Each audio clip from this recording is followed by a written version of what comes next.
का सेवन करना चाहिए।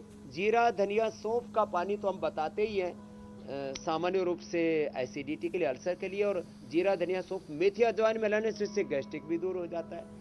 और खाने के बाद ये जो सिरका पीते हैं ना, एप्पल विनेगर, डायबिटीज वाले जामुन का विनेगर, और आजकल तो इसकी मूली की और गाजर की कांजी बनाते हैं घरों में, उसको भी खाते हैं, वो भी पेट के लिए बड़ी अच्छी होती है, गैस्ट्रिक के लिए।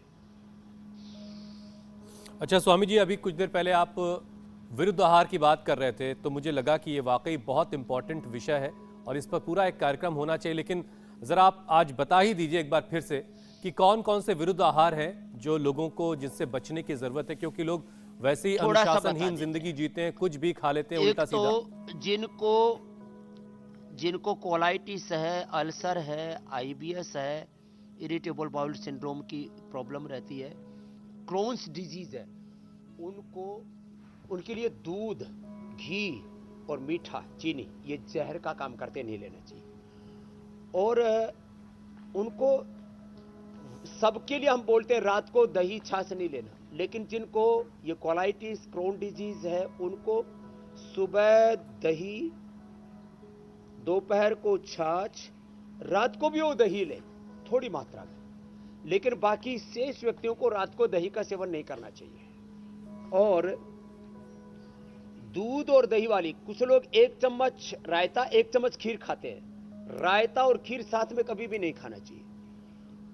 वैसे तो आयुर्वेद के विधान के अनुसार खीरा और दही भी नहीं खाना चाहिए।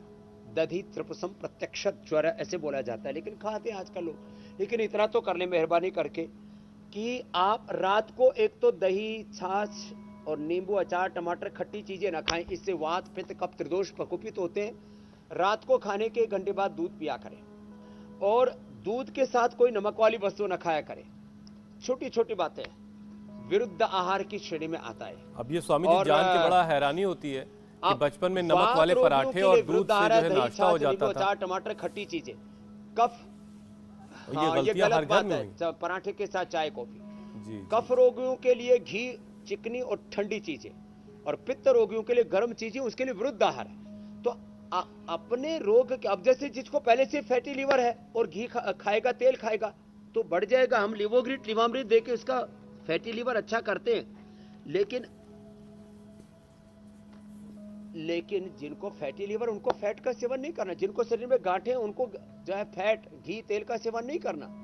खाने के लिए इतनी अच्छी अच्छी चीजें हैं ना। जिनका पहले से कोलेस्ट्रॉल बढ़ा हुआ है, उनको थोड़े दिन घी के ऊपर थोड़ा लगाम लगाओ, बाद में 1-2 चम्मच घी खाते रहना, कोई दिक्कत नहीं है। तो रोग के अनुरूप ऐसे जिनको चर्म जी। रोग है, उनके लिए नमक और मीठा जहर समान है। ऐसे थोड़े थोड़े तो आज बता दिए, फिर कभी किसी दिन पूरा भी बताएंगे। बिल्कुल।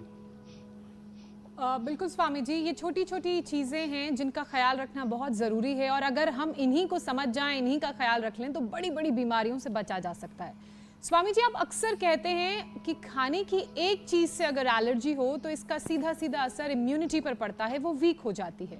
अब योगाभ्यास के बाद प्राणायाम का भी एक पूरा सेशन करवा दीजिए स्वामी जी, ताकि हमारा जो इम्यूनिटी सिस्टम है वो मजबूत रहे, शरीर का डिफेंस सिस्टम है वो सही तरह से काम करे। तो देखो, ये bhastrika, less oxygen supply is the main cause of all disease. पूरा ऑक्सीजन में इनमें से 37 ट्रिलियन सेल्स, 72,72,10,201 नाड़ियां, अष्टचक्र, नवद्वार, पंचकोश, पंच प्राण, पंचोपप्राण, स्थूल सूक्ष्म कारण शरीर पूरा ऊर्जा से आप्लावित हो जाता है। ये 2 से 5 मिनट जरूर करना है। फिर ये कपालभाति, एक साथ liver, spleen, kidney, intestine, pancreas, uterus, ovary, prostate, lung, heart, thyroid, parathyroid,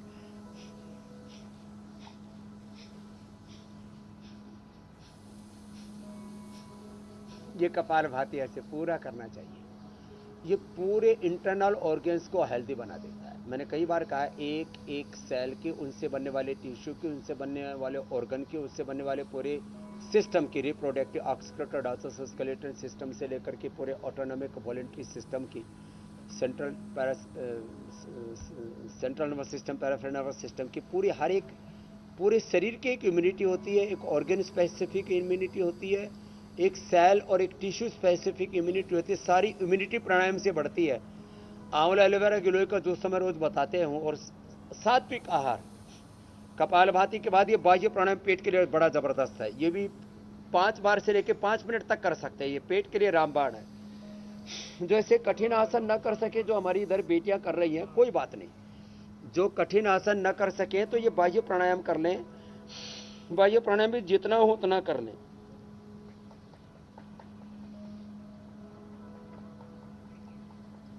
ये त्रिबंध के साथ हमें ऊर्ध्व रेता बनाता है और पाचन तंत्र का सारा षड्यंत्र ठीक कर देता है। और पाचन तंत्र के साथ हमारे श्वसन तंत्र, हृदय तंत्र और प्रतिरक्षा तंत्र, सब नाड़ी तंत्र को भी अच्छा करता है ये। फिर अनुलोम विलोम और भ्रामरी, जिससे हम स्ट्रेस फ्री हो जाते हैं, जब हम खुश रहते हैं, जब प्रसन्न रहते हैं, तब